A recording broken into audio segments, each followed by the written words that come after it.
योगेन चित्तस्य पदेन वाचां मलं शरीरस्य च वैद्यकेन योपाकरोत्तं प्रबलं मुनीनां पतञ्जलिं प्राञ्जलिरानतोऽस्मि आबाहुपुरुषाकारं शङ्खचक्रासिधारिणं सहस्रशिरसं श्वेतं प्रणमामि पतञ्जलिम् गुरुर्ब्रह्मा गुरुर्विष्णुर् गुरुर्देवो महेश्वरः गुरुः साक्षात् परब्रह्म तस्मै श्रीगुरवे नमः हरि ओम. So we are on Sutra 3.17, which is śabdārthapratyayānāmitaretarādhyāsāt sankarah tat pravibhaga sanyamat sarvabhūta-ritagñānam.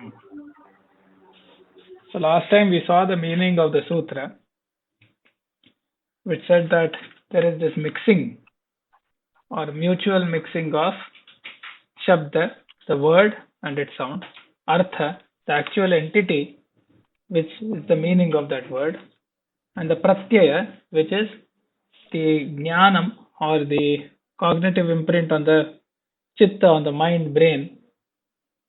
And these are three different things. However, the same word is taken to mean either the word and its sound or the meaning or its imprint on the mind. So this is a confusion. And when the yogi does sanyama, where sanyama is a term referring to the dharana, dhyana, samadhi combination. So when a yogi does sanyama or gets sanyama on the differentiation between these three aspects, the word, the meaning and the knowledge, then the siddhi from that is that the yogi gains the ability to understand the words or language of every creature in creation. Now, in the last session, we started with quite a bit of a background on this sutra, because this sutra is one that requires certain background. So we refer you to the last session, and we had already begun with Vyasa's Bhashya. So today we will continue from where we left off last time. So last time in the Bhashya, we were looking at the nature of what is a padam. Padam is a meaningful term of a language, taken to be either a word or a sentence, depending on the context. And within that, we were looking at a certain thing called varnaha, which is a unit of sound, somewhat like an alphabet or a syllable, a single unit of sound. So the question being discussed was, what is really the pada? And in that we had seen the nature of vak or speech, and the nature of sound and how the ear takes it in, etc. And we had come to looking at varna, the syllable or the individual letter. And then we had seen varnaha punareikaikaha padatma sarvabhidhana shakti prachitaha sahakari varnantara pratiyogitvad vaishvarupyam iva apannaha. So initially we saw that the varna itself is not the pada, because each letter, it comes and goes away, and therefore it cannot carry the meaning. Each varna cannot carry the meaning of the whole term, because all of them are not there together. Each letter comes and goes away. And the sentence that I just read said that on the other hand, each and every letter, which we saw this in the last session, each of them can be considered a padatma. Means it carries the pada, it carries the self of the pada, because it has a sarva abhidhana shakti. Potentially it can indicate several words or several meanings by coming into combination with certain other specific letters. So therefore it has a vaishvarupyam or a nanatvam. This is what we had looked at. And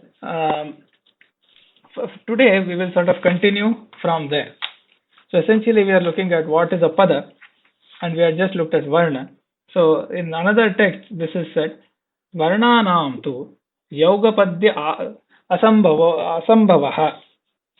So the varnas, there is no yoga padyam, means all the varnas cannot be together because each varna or each letter, when uttered, it will come and go away.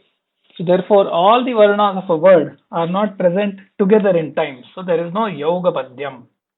So varnanam tu yoga padya asambhavah atah parasparam anugrahyanugrahakatva anugrahya anugrahakatva ayogat sambhuyapi nartadhiyamadhatte. So essentially what this is saying is, suppose we consider varna as the thing that is carrying the meaning and therefore is the pada. The problem is, firstly, all the varnas are not present together. Each one comes and goes away. And even if you consider that they mutually leave an impression on each other, each varna leaving an impression on the next. So paraspara anugrahya anugrahakatva ayogat sambhuyapi na arthadhiyam adhatte. So even if we say that, because each gives on the other, they are not together, and by themselves the varnas themselves do not generate the meaning, and therefore the varna itself does not represent a pada. It is not the unit that carries meaning. So essentially what we are learning here is the science of, like we discussed last time, how the science of Shabda is being discussed, understood. And this is of great importance in Indian tradition because the Vedas are all utterances and the language of it is extremely important. And we had seen that there is this notion of Shabda Brahma. And even the process of creation, it is said that the Brahma or the original, the Paramatma, he entered and the way he creates the creation is through Nama Rupa. So he says Nama Rupa Vyakaravani. So everything that is created in, so to speak, the real world has a corresponding thing in the world of language. There is a way to name it. So the way the creation is viewed as both the words being created along with the thing that the word represents. And therefore there is the Shabda Brahma concept. So there is a great amount of background that is sort of assumed when these very minute subtle details are being discussed here. Okay, so let us continue. Purvascha uttarascha purvena visheshe avasthitapita iti. So this also we have seen last time. So the previous varna along with the next varna and the next varna along with the previous varna, what do? Visheshe avasthapitaha iti. So they generate a certain pada, the certain meaning in our minds. So that is therefore, while varnas are not themselves pada, you can also look at it from the other way, that a varna has the potential to generate several padas by coming in combination with other varnas. Evam bahavo varnaha kramanurodinaha artha sanketena avachinnaha iyante ete sarvavidhana shakti parivrata gakara aukara visarjaniyaha sasnadimantam artham dyotayanti iti. So here an example is given. It says in a similar manner, multiple syllables coming in a certain sequence. So kramanurodinaha coming in a certain sequence. Then further what? Artha sanketena avachinnaha. Okay, so they are sort of aspected by the ability to indicate a certain meaning. How has that come? So that we will see later. But each of these are, because I mean they have the potential to generate several things, but they are aspected with the sanketa, means a reference to a meaning. So the potential to generate a certain meaning, that is known as artha sanketena avachinnaha iyante ete sarvabhidhana shakti parivrata. They have the ability to name or to refer to anything and everything, these varnas. So they have that shakti to do so. So here now comes an example. Gakara, aukara, विसर्जनीयाः सास्नादिमन्तम् अर्थं द्योतयन्ति इति. So the syllable or the letter G, the Varna G, then the Varna Au, and the Visarjaniya, which is referred to Aha, the two dots of Sanskrit, which looks like a colon. So Gakara, Aukara, Visarjaniyaha, which is Gauhu. When they are joined together and uttered in sequence, it sounds as Gauhu. Gauhu, that sound, refers to what? The cow. Okay. So here he says, Sasnadi mantam artham dyotayati. So dyotayati means it illuminates. It brings it about in our mind. What does it bring it about? Snasnadi mantam artham. So what is that? Sasnadimat is that thing which has a sasna, etc. A sasna, as we have discussed multiple times, is what is referred to in English as a dewlap. It is the fleshy part under the throat, which is uniquely present in the cow and not in other similar animals. Okay, it is not present in a deer, it is not present in another kind of certain other kinds of bovines, etc. And therefore, it is the lakshana of the cow. Lakshana means the unique characteristic which will cover all individuals of a certain category and not cover individuals of any other category. So in the Nyaya Shastra, when you want to characterize something, in English, in science, etc., what we would normally say is a cow is a thing, it is a mammal, it has 4 legs, it has a tail, it has 2 horns, etc. So we give several characteristics, and by the totality of description, we identify what is a cow. Now, the method of Nyaya Shastra is to investigate and identify only those characteristics. It need not be only one, it can be more than one, but it is such that the combination of those characteristics is present only in the category that we are referring to, in all individuals of the category that we are referring to, but not present in any individual that is outside of that category. So that is known as a lakshanam. So once you have identified a lakshanam, and once you have mentioned the lakshanam, that means you have identified that entity. Until then, it is as though you are just giving a description, but you are not arrived at a precise lakshanam. So here, the lakshana for the cow is sasnadimantam. Anything that has a sasna. Because every cow has a sasna, and something that is not a cow does not have a sasna. And therefore, that becomes a lakshanam. So this gakara, aukara, and a visarjaniya, when uttered in sequence, that is why it says kramanurodhinaha. When uttered in sequence of gauhu, what do? Sasnadimantam artham means the entity that has a sasna, which means a cow. Dyotayanti, they bring about, they sort of illuminate that entity in the mind of the listener.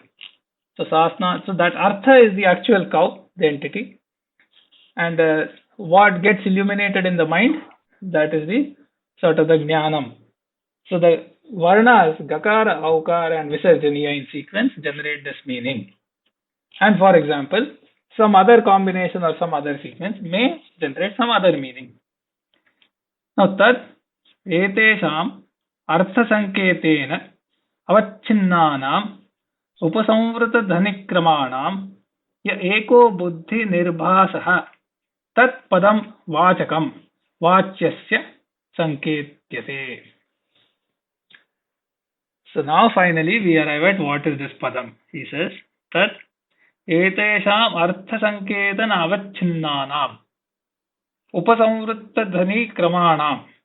So when these letters or these alphabets or these syllables which are aspected with that meaning, when they have the artha sanketa, when these are upasamvrita means taken together, when the sounds come in quick succession and they are taken together, so that is known as upasamvriti dhvani krama.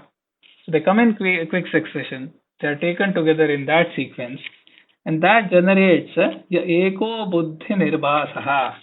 It generates a certain nirbhasa. Nirbhasa is almost like it illuminates a certain thing in the buddhi. So eko buddhi nirbhasaha.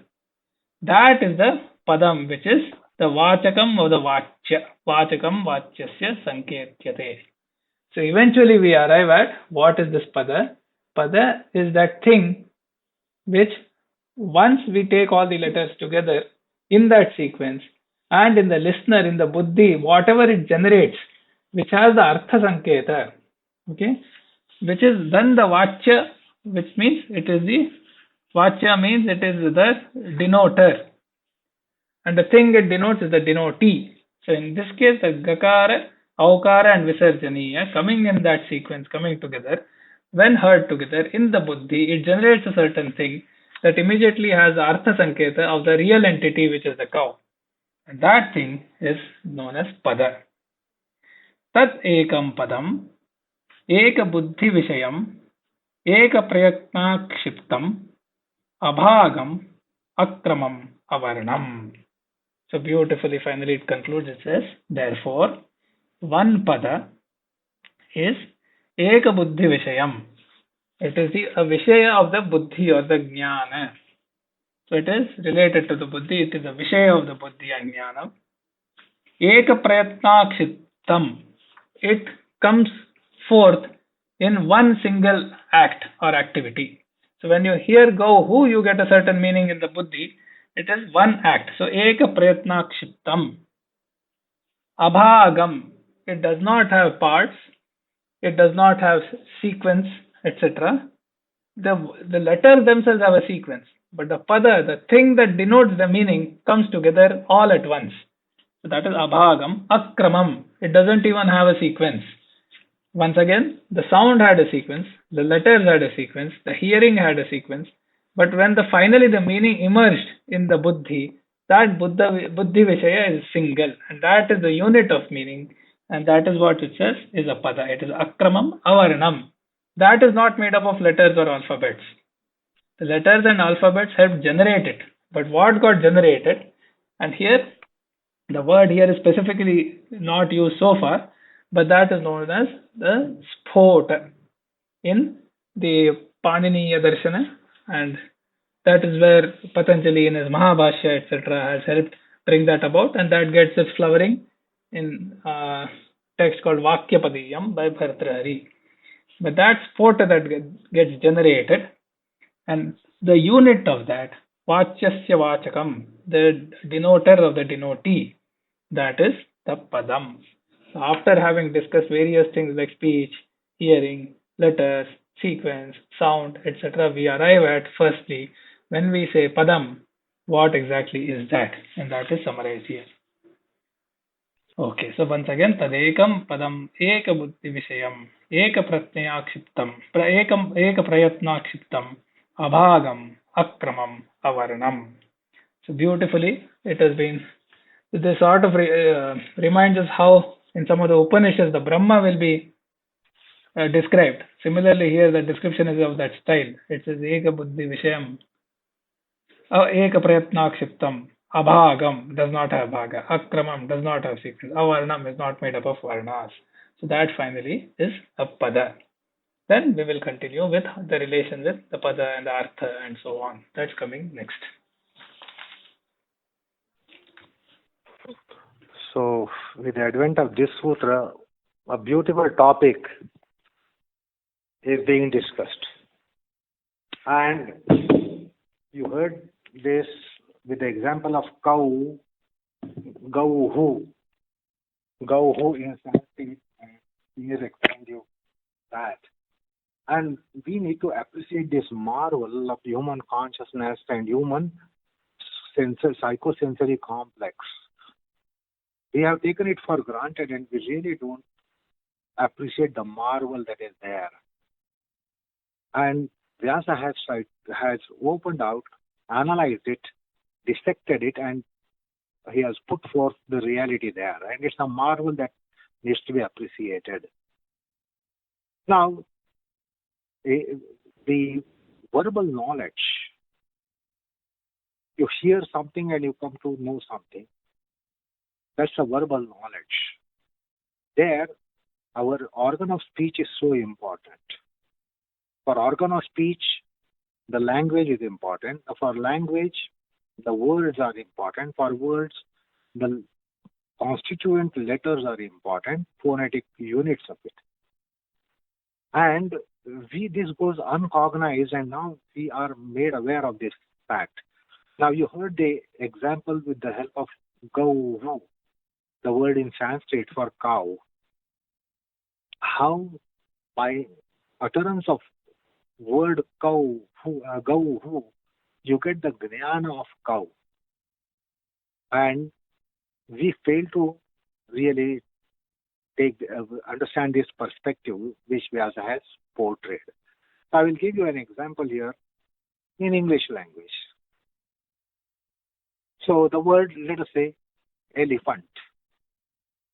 Now in elephant, you have the literal factors A, phonetically, A, li, fun, t. Now when I utter these in quick succession, in one stroke you get that cognition of that mammal called elephant. Now how this verbal knowledge has come? It has come by me uttering a word which is elephant. Now what is this word elephant? Phonetic factors are A, li, fun, t. Now if I just say A, you are not going to get slightest clue. If I just say li, or with a long pause after A, if I say li, yet you will not be able to correlate. So if I take long pauses between these factors such as A, and after a long while I say li, another long while I say fun, another long while I say t, you won't get the cognition of knowledge, the elephant. But when I utter it in one stroke, elephant, you get that in one stroke. But the phonetic factors came in succession, one after the other. However, the buddhi which cognizes, that gets the śabdārthapratyayānāmitaretarādhyāsāt, artha jnanam, it comes in one stroke. So when I say elephant, it is not that you first cognize the head part, the trunk part, the head part, and the neck part, and the fore trunk part, and the back trunk part. It's not like that. This elephant appears into your mind in one stroke. That's the marvel of human intelligence. So there is no corresponding component of A in elephant. That part of elephant is cognized, another part by li, and another part by fun, and another part by t. It's not like that. So when the phonetic components are uttered in quick succession, in one stroke, the buddhi is able to get the knowledge or jnanam, pratyaya of a mammal called elephant.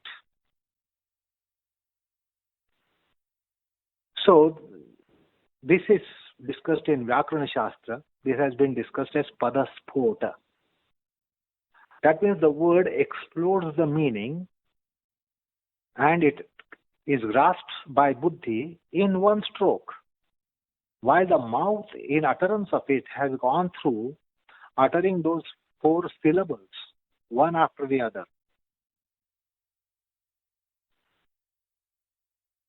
But when they are uttered in quick succession, there is the padaspotam. So we don't appreciate this marvel that ears, when they hear the first syllable letter A, it goes away and then comes li. Li goes away and then comes fun. Fun goes away and then comes t.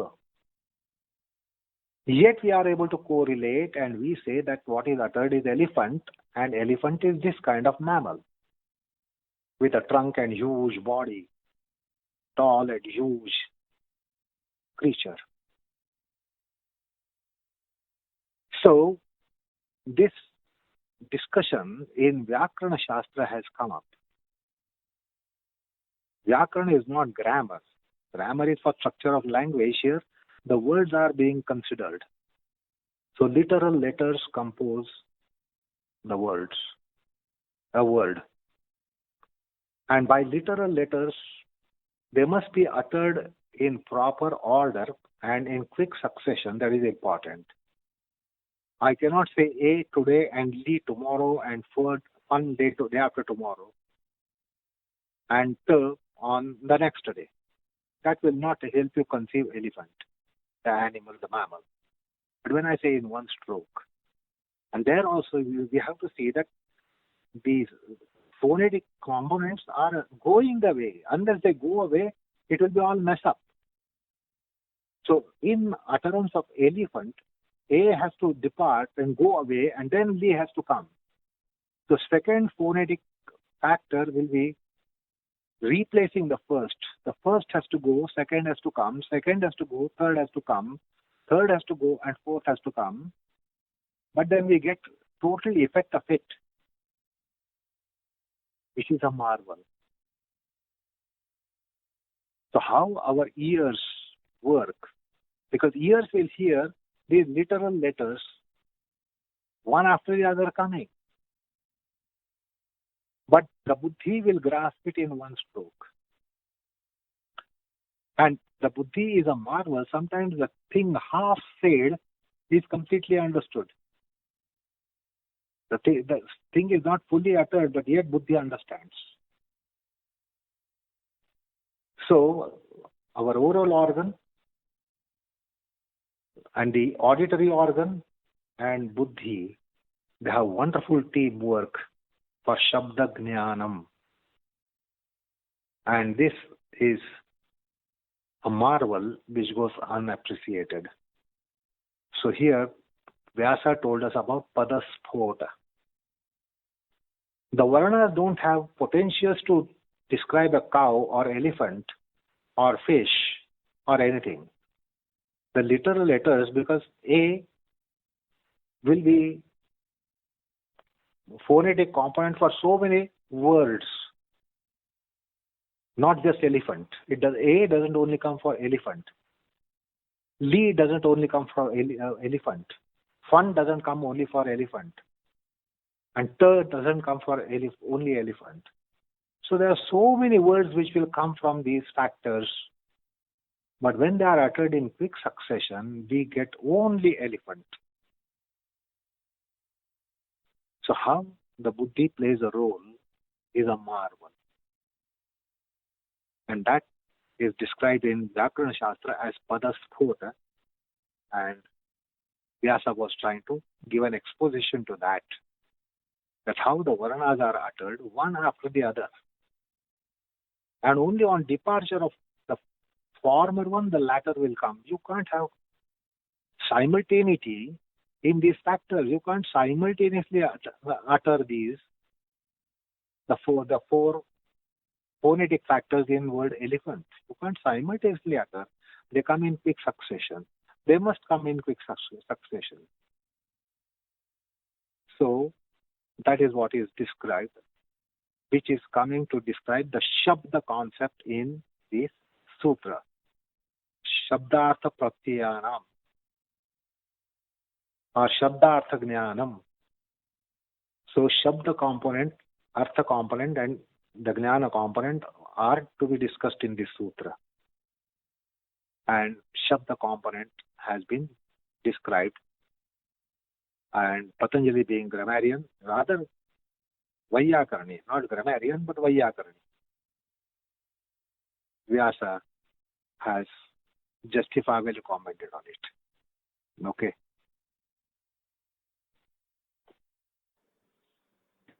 So we proceed.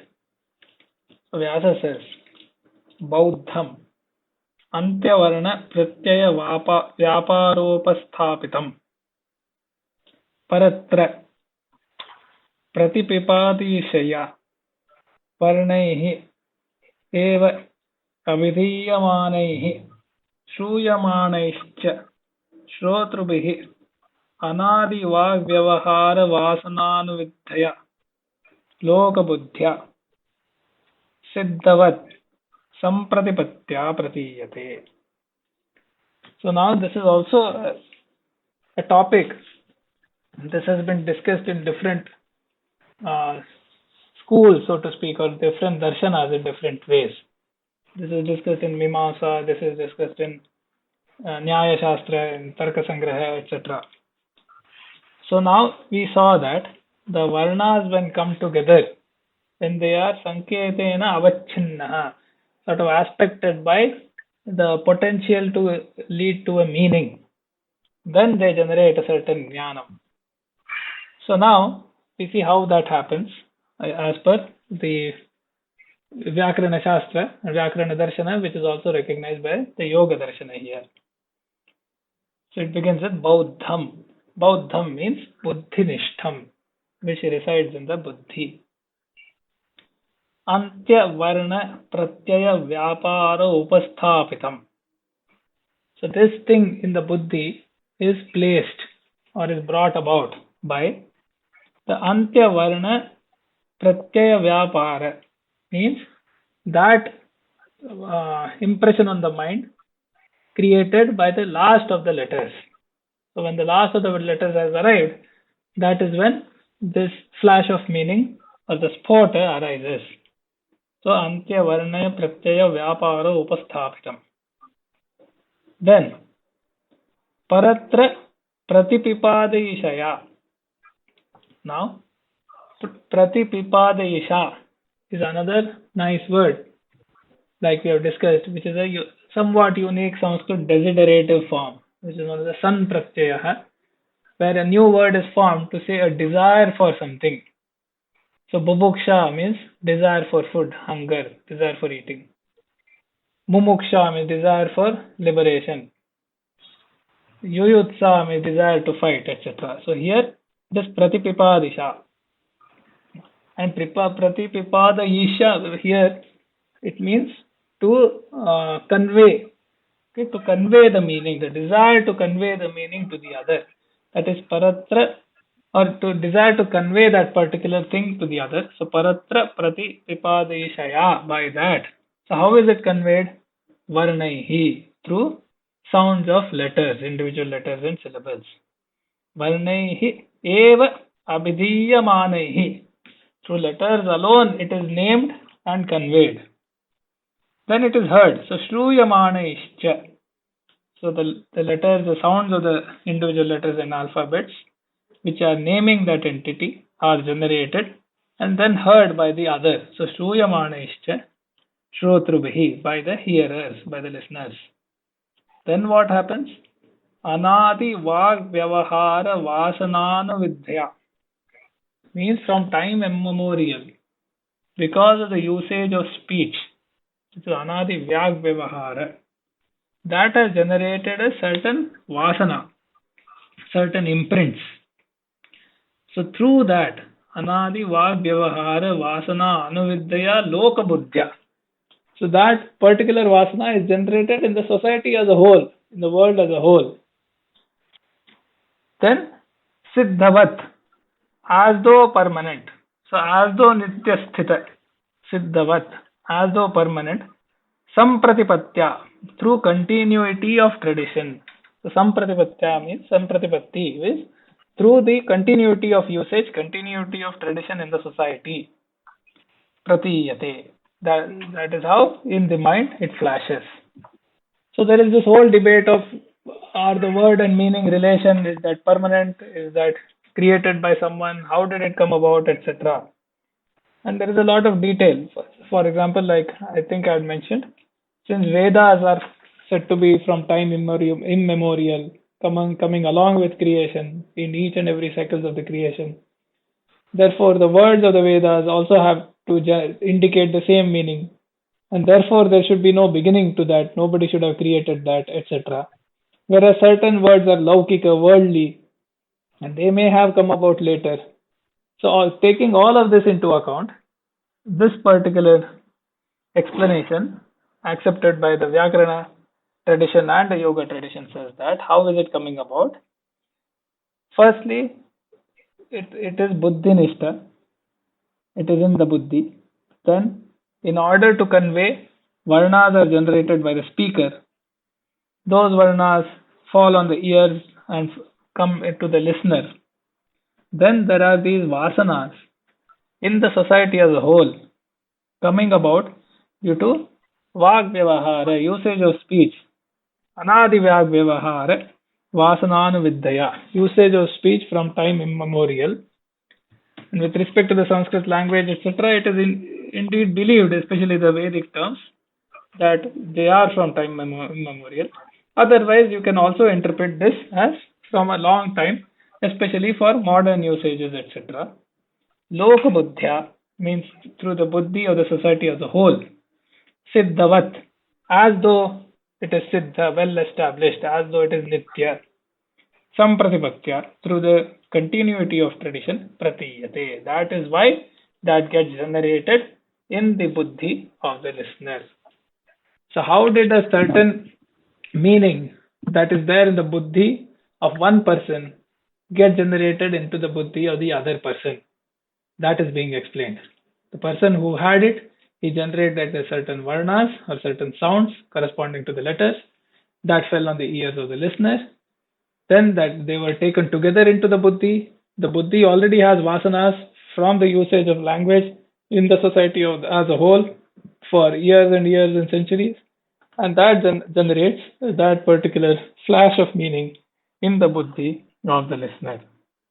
So then it says, Tasya sanketa buddhitaha pravibhagaha. So how is there a pravibhaga? How do we know that this term indicates this meaning, that pada indicates that other meaning? That is coming from the sanketa buddhi. It is coming from this relation between the vachaka and the vachya, denoter and denotee. That has come from the anadi vag vyavahara, from the usage of speech through time. And therefore, etavatam evam jatiyakaha anusammarah etasya arthasya vachaka iti. What is the nature of this sanketa buddhi that was referred to? It says, etavatam, these particular varnas, so many of them in this order, evam jatiyakaha, of this type, then they are anusammara, taken together, etasya arthasya vachaka. It is a vachaka of this particular meaning. So this vasana is there in society as a whole because of anadi vag vyavahara, and therefore it generates this particular meaning, and that is known as sanketa buddhi. So that is what is being explained. So when we saw the sutra tasya vachakaha pranavaha as Om being the vachaka of Ishvara as per the Yoga Sutra, here we understand how that operates when that is being conveyed from one person to another. Now interestingly, I just reminded, since I referred to Tarka Sangraha, it has a very nice definition of word and vakya. So vakya means sentence. So I'll quickly go through that. So just like we have pratyaksha, anumana, agama, pramanani. The three pramanas are pratyaksha, anumana and agama. Nyaya Shastra has 4. It has something called upamana. But here, if you look at the agama pramana, in Nyaya Shastra, etc., it is called śabdāpramanam. So it is described as follows. It says, apta vakyam shabdaha. So the shabda is apta vakyam. Okay. So what is apta? It says, aptastu yathartha vaktha. One who speaks as the thing really is. He is an apta. Okay. So from apta vakyam shabdaha, we have understood what is apta. So now we'll see what is vakya. It says, vakyam padasamuhaha. Vakya, a sentence, is a collection of padas, and we just saw what is a pada, a selection of words, a collection of words, so to speak. Example is given, yatha gam anayati. So yatha gam anaya. So get me a cow. So gam anaya. That is an example of a sentence. Okay, so now apta is mentioned, vakya is mentioned, but vakya is defined in terms of pada. So now we have to see what is pada. So it is shaktam padam. So pada is something that has a certain shakti. Okay, what is that shakti? Asmat padad ayam artho bodhavya iti ishvara sanketaha shaktihi. From this particular pada, this meaning is to be determined. Such sanketa created by Ishvara himself, that is shakti. So anything that has that shakti is a pada. So in the Nyaya Shastra, the correspondence between a pada and its meaning is said to be directly created by Ishvara. Here, a sort of a broader thing is taken as Anadi Vag Vyavahara also in the Yoga Shastra. So what I wanted to show is that how each term is being expanded and clarified in the Tarka Sangraha, and the style of being very brief and yet being very clear. A little bit further, so it is okay, what is a Vakya, what are the characteristics? It is Akanksha Yogyata Sannidhischa Vyakyartha Jnana Hetuhu. So how does the meaning of a Vakya or a sentence, what causes it? It says Akanksha, Yogyata and Sannidhi. These are the three things. So what is Akanksha? That is the first question that will come. So it says Padasya Padantara Vyatireka Prayukta Anvayananubhavakatvam Akanksha. Means, after a certain pada is heard, the anticipation to listen to the next pada that is generated, that is Akanksha. So Vakya needs to have that. I mean, in the Vakya, all this anticipation should go. So that is why it says Prayukta Anvaya Ananubhavakatvam. So, for example, if I say Gam, in the sentence Gam Anaya, if I just say Gam, you are waiting for what is the next word to come. Otherwise, the meaning is not complete. So it needs to have that. Then Artha Bodho Yogyata. So Artha Bodha has to be there. Then Padanam Avilambena Ucharanam Sannidhi. So we saw Akanksha Yogyata. Yogyata means a proper meaning should be conveyed. And Sannidhi means the words should come together. Padanam Avilambena, without delay. So for example, in the morning, if somebody says Gam, and then in the evening around sunset he said Anaya, that is not a valid Vakya, because there is no Sannidhi. The words are not close together. And that meaning is not going to get generated. And then it will go on further very nicely to say, okay, what is the example of apramanam, a wrong Vakya, etc., etc., etc., which does not have Akanksha, and so on. So just the style of how these topics are discussed and how they are very clearly defined, something that we may take for granted. In the Shastras, one has to go through that in detail. And then in the commentaries and so on, there will be debate on whether this is the right definition or not, and so on. So coming back to this, what we saw is that it is the continuity of tradition of Vak Vyavahara, the usage of speech in the Loka, in the society, that is generating a certain Vasana. And that is what creates this Sanketa Buddhi, where we say this term denotes this meaning. And that is the cause of the Pravibhaga. That is why there are different terms, each having different meanings. So, Tasya Sanketa Buddhitha Pravibhaga. And the nature of the Sanketa Buddhi is illustrated by saying, Etavatam evam jatiyakaha anusamvaraha etasya arthasya vachakaha iti. So, this type of collection of sounds coming in the sequence, when taken together, generates this kind of meaning. That is an example of the Sanketa Buddhi. Okay, a couple of things to be noted here, that there is mention of Sanketa Buddhi, the conventional meaning. Now, for instance, the example, the word Gauhu in Sanskrit means that particular mammal called, which in English we call cow. The Sasnadi Yukta, that develop, etc., hanging. So that is Gauhu in Sanskrit. Now we took the example of elephant just now. Now elephant, it is Sanketa Buddhi, that in English language, by convention, they understand the word elephant by the meaning in the form of mammal which has trunk and huge body, etc. A large mammal with a trunk. But in some other language, the same word might have different meaning. So Loka Buddhi and Artha Sanketa is so important, because same word can mean something else in some other language. And therefore Laukika Buddhi has been referred to here, and the Artha Sanketa has been also referred to here, which is so important. Then Also, a point to be noted, basically the language is for speaking purpose primarily. The writing of in the language came later. Basically, language is for speaking, and therefore it is the speech organ for language. And then in human speech, it can be deduced that there are as many meanings to a syntax, as many words in it. Now, in literal form, written form, you will not be able to divulge all those meanings, because human organ of speech has the pitch of it and the trajectory of it, the stress, emphases, etc. So, for instance, I will give an example of one statement. If it is written down, it has only one meaning, but when it is spoken, it has many meanings. Almost as many words in the sentence. So, I am going to Mumbai tomorrow. What meaning do you get? If I write it down, you are going to get only one meaning, that I will be going to Mumbai tomorrow.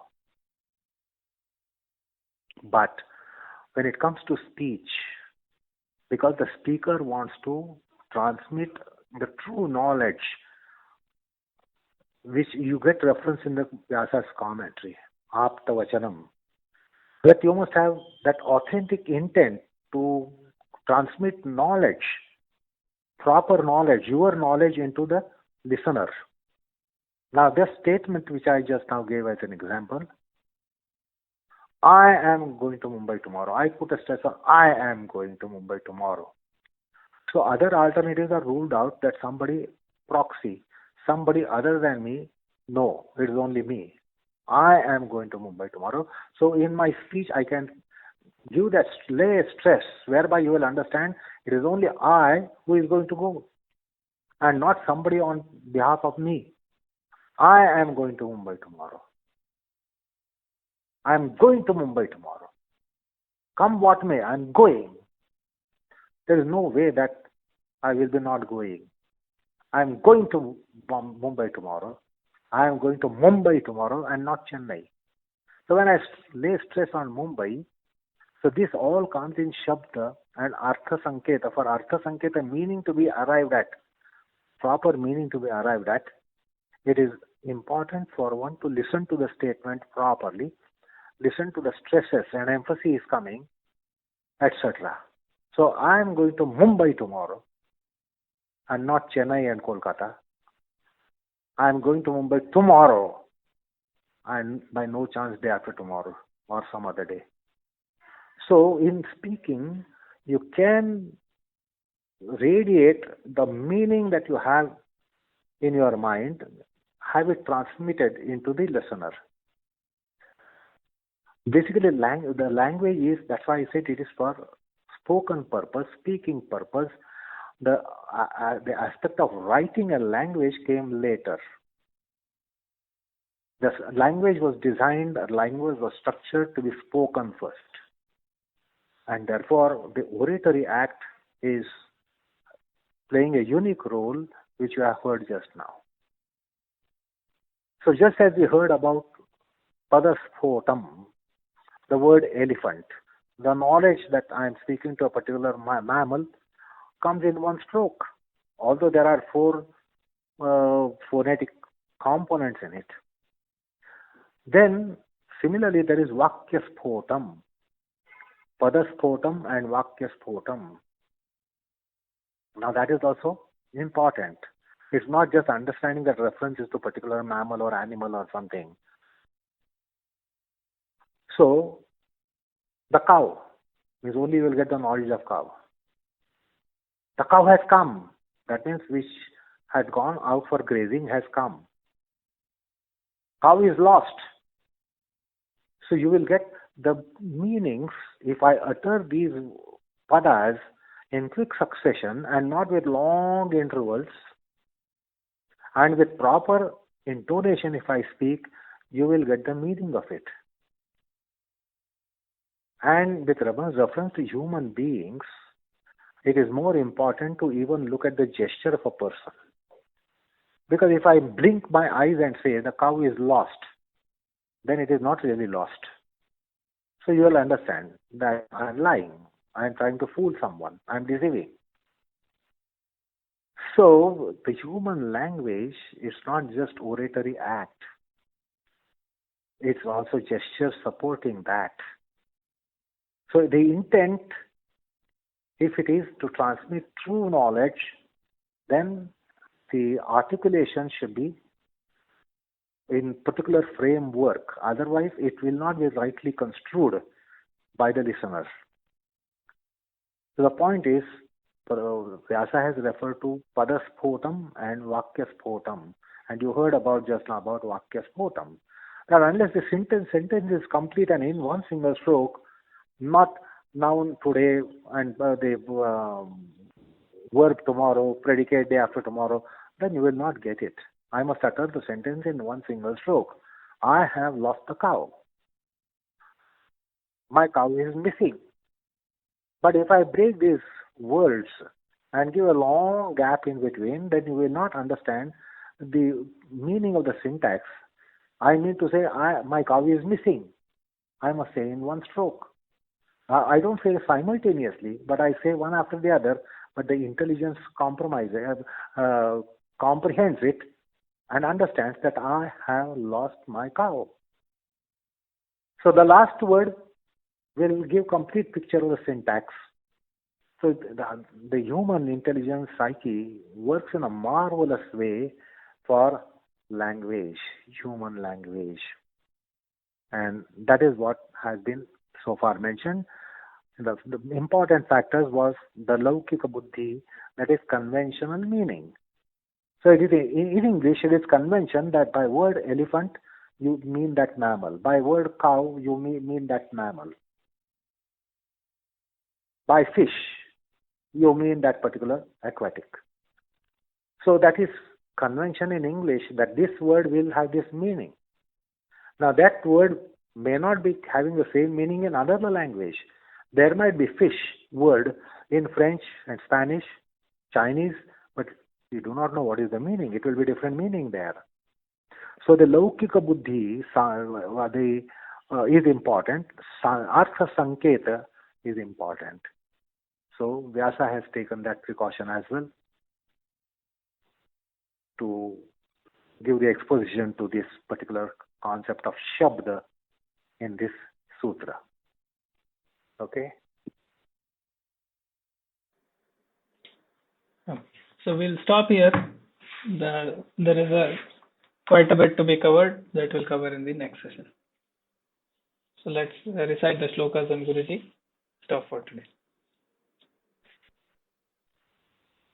वैज्ञानिकं प्रवक्तृत्व आसनेषु कलाविदं योगाभ्यासे च तत्त्वज्ञं वन्देऽहं सुन्दरं गुरुं योगवृक्षो हि लोकेऽस्मिन् यत्प्रेरणेन वर्धितः योगाचार्य गुरो तुभ्यं सुन्दराय नमो नमः. Thank you. Namaskar all of you.